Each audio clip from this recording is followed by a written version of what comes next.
হয় মানুষের, কোর্টে গেলে আমাদের উকিল ধরতে হয়, তো উকিল ধরলে পয়সা নেবে। কিন্তু আমাদের মাধ্যমে কেউ যদি যায়, কারো যদি সরকারি উকিলের দরকার পড়ে, বা হয়তো কারো কেস চলছে চালাতে পারছি না, কারো কেস করতে হবে বা কারো কেস মিটাতে হবে, যে কোনো সমস্যা থাক না কেন, আমাদের মাধ্যমে যদি যায়, আমরা সরকারি উকিল দিয়ে সেটা সলভ করব।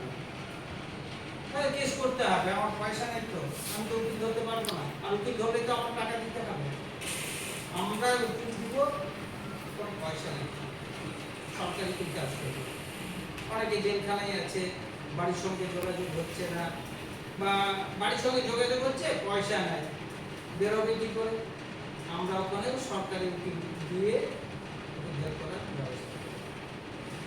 তারপরে এই মতো অনেক রকম সমস্যা আছে, যেমন আমরা বাল্য বিবাহ নিয়ে প্রোগ্রামগুলো করি, যে অল্প বয়সে মেয়েদের বিয়ে দিলে ওদের শারীরিক থেকে মানসিক সব রকম অসুবিধা হতে পারে।